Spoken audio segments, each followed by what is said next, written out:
So first we take an overview of the Palampur village. तो Palampur village में farming main activity है और जो अदर एक्टिविटीज़ वहाँ फॉलो होती हैं वो है डेयरी, ट्रांसपोर्ट एक्सेट्रा। ट्रांसपोर्ट वहाँ का वेल डेवलप्ड है। बफेलो कार्ट्स, हॉर्स कार्ट्स और vehicles like jeep, motorcycles, tractors and trucks वहाँ पर अवेलेबल हैं। सोसाइटी में 450 फैमिलीज़ हैं, जिसमें से 80 अपर कास्ट की फैमिलीज़ हैं और जो मेजॉरिटी ऑफ लैंड की ओनर हैं, और हाउसेस उनके पक्का हाउसेस हैं। और शेड्यूल कास्ट जो है वो 1/3 ऑफ द पॉपुलेशन में कंप्राइज होती है। उनके हाउस मड और स्ट्रॉ से बने हुए होते हैं। वहाँ का इंफ्रास्ट्रक्चर वेल डेवलप्ड तो नहीं कहेंगे, लेकिन हाँ अच्छे से थोड़ा बहुत डेवलप्ड है। वहाँ पे इलेक्ट्रिसिटी कनेक्शंस हैं, पावर ट्यूबवेल्स के अंदर स्मॉल बिजनेस करने के लिए। और प्राइमरी स्कूल, 2 प्राइमरी स्कूल हैं, एक प्राइमरी हेल्थ सेंटर है और एक प्राइवेट डिस्पेंसरी है। Now we come to organisation of production. इसके 4 पार्ट हैं: लैंड, लेबर, फिजिकल कैपिटल और ह्यूमन कैपिटल। लैंड जो नेचुरल रिसोर्सेज हैं, जो मिनरल्स हैं वो एक्सट्रैक्ट करते हैं, उसमें एक्सट्रैक्शन होता है जो हमारे रॉ मटेरियल की तरह काम आ सकते हैं। लेबर है वो जो फैक्ट्रीज में काम करे या एग्रीकल्चर लैंड पे काम करे to produce more out of it. और जो फिजिकल कैपिटल है, जो मशीनरीज हो गई, टूल्स हो गए, जो हमको बहुत सालों तक प्रोडक्शन में हेल्प करे। रॉ मटेरियल और मनी इन हैंड ये एक वर्किंग कैपिटल की तरह काम करता है, जो हमारे डे टू डे जो खर्चे या डे टू डे जो प्रोडक्शन एक्टिविटीज़ है उनको कैरी आउट करने के लिए ये काम आते हैं। ह्यूमन कैपिटल है वो जो ह्यूमंस हैं वो अपना नॉलेज यूज़ करके लैंड, लेबर और फिजिकल कैपिटल, जो तीनों ऊपर के पॉइंट्स हैं, उनको एफिशिएंटली यूज़ करे ताकि जो आउटपुट आए वो मैक्सिमम आ सके। अब हम आते हैं फार्मिंग इन पालमपुर पे। इसके अंदर बहुत से पॉइंट्स हैं, पर पहला हम लेते हैं लैंड इज़ फिक्स्ड। जो 1960 से पालमपुर के अंदर कोई भी एक्सपेंशन नहीं हो पाया था लैंड का। जो कल्टीवेशन के अंदर थी बस वही रह गई थी, बाकी कोई एक्सपेंशन हो नहीं पाया था। बट अब कुछ वेस्ट लैंड को विलेज वालों ने कल्टीवेबल लैंड में कन्वर्ट कर दिया है। बट अब वहाँ पर कोई लैंड बची ही नहीं है जिस पे और कल्टीवेशन किया जा सके। लैंड बहुत ज़्यादा फिक्स है, बहुत ज़्यादा कम लैंड है वहाँ पर। So next point is, is there a way one can grow more from the same land. क्या कोई ऐसा तरीका है जिससे एक से उतनी ही लैंड में ज़्यादा से ज़्यादा ग्रो हो सके। तो इसके अंदर हम बात करते हैं पहले मल्टीपल क्रॉपिंग की। जो रेनी सीजन है उसमें ज्वार बाजरा उगाया जा सकता है। Cultivation of potato between October and December किया जा सकता है। विंटर सीजन में हम वीट उगा सकते हैं और एक पार्ट ऑफ द लैंड हम शुगर केन भी उगा सकते हैं उसके अंदर। और हम इरिगेशन का प्रमोशन कर सकते हैं, लाइक इलेक्ट्रिक जो रन ट्यूबवेल्स होती है वो बहुत ज़्यादा एरिया में इरिगेट करती है, तो हम उनको यूज़ कर सकते हैं। और जो बहुत ज़्यादा हेल्प करेगी हमको जो क्रॉप्स होती हैं एक साल के अंदर बढ़ाने के लिए पालमपुर के अंदर। अब हमारा नेक्स्ट पॉइंट है कि विल द लैंड सस्टेन। क्या लैंड इतना सस्टेन कर सकती है। जो मॉडर्न फार्मिंग मेथड्स हैं उनसे जो नेचुरल रिसोर्सेज है वो ओवर यूज़ हो चुके हैं।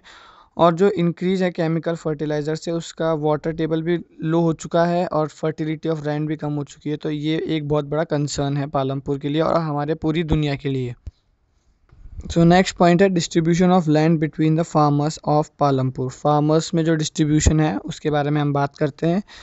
जो 450 फैमिलियां हैं पालमपुर के अंदर, वो उसमें से 1/3 जो है वो तो लैंडलेस ही हैं। जो है मतलब करीब 150 फैमिली तो लैंडलेस ही है। और जो उसमें से ज़्यादातर जो 100-150 फैमिलीज़ में ज़्यादातर दलित्स हैं, जिनके पास लैंड ही नहीं है कल्टीवेट करने के लिए।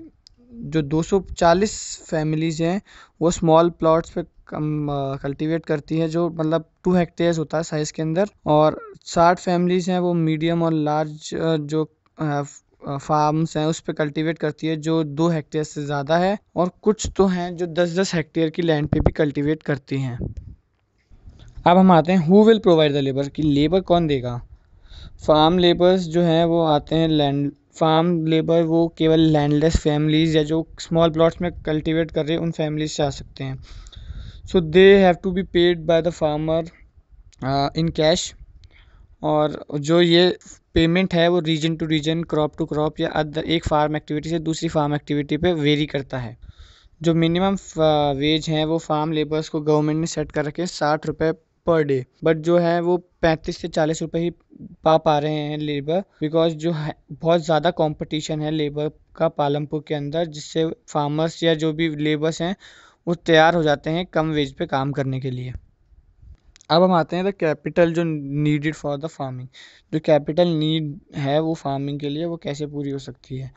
जो स्मॉल फार्मर्स हैं वो कैपिटल या तो बड़े फार्मर्स से बोरो करते हैं या मनी लेंडर से बोरो करते हैं, जो बहुत ज़्यादा इंटरेस्ट रेट चार्ज करते हैं और कुछ जो उनकी सेल्फ डिमांड्स होती है उनको भी पूरा करवाते हैं। और जो मीडियम और लार्ज फार्मर्स हैं वो अपनी सेविंग से ही अपना कैपिटल बना लेते हैं। अब हमारा नेक्स्ट पॉइंट आता है sale of surplus farm products. जो सरप्लस फार्म प्रोडक्ट्स होते हैं उनकी सेल किस तरह से होती है।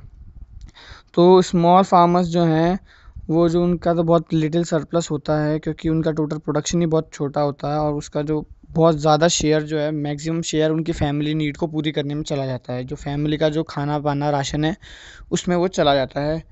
और जो लार्ज फैमिलीज़ या लार्ज फार्मर्स हैं वो अपने सरप्लस प्रोडक्शन को सेल करते हैं मार्केट में और उससे मनी अपने बैंक में डिपॉजिट कराते हैं और जो सेविंग्स जो कर रहे हैं उनसे वो छोटे फार्मर्स को लोन देते हैं और अपनी कैपिटल नीड को भी पूरा करते हैं। अब हम आते हैं नॉन फार्मिंग एक्टिविटीज़ इन पालमपुर पे। इसमें बहुत से पॉइंट्स हैं बट हम 3 की बात करते हैं यहाँ पर। पहला डेयरी। जो डेयरी बहुत ही कॉमन एक्टिविटी है पालमपुर के अंदर। इसमें जो लोग हैं वो अपने बफेलोज़ काउस को वेरियस ग्रासेस जवार बाजरा जो रेनी सीजन में उगता है उससे फीड करते हैं, उनका दूध निकालते हैं और फिर मार्केट में बेचते हैं और पैसा कमाते हैं। अब अगला है स्मॉल स्केल इंडस्ट्रीज़। जो जो बहुत से जो लोग हैं वो इसमें जुड़े हुए हैं। इसमें घर पे हम कुछ भी जो होममेड प्रोडक्ट्स हैं वो बनाते हैं पालमपुर वाले और उसको मार्केट में बेचते हैं। जैसे कि औरतें एक सिलाई कढ़ाई बुनाई जो करती हैं उससे वो पैसा कमाते हैं फिर। अगला है शॉपकीपर। जो शॉपकीपर्स हैं वो होलसेल रेट में सामान को ख़रीदते हैं और फिर उसको रिटेल रेट में बेचते हैं। जो डिफरेंस है वो उनका प्रॉफिट है और जिससे उनकी लाइवलीहुड चलती है।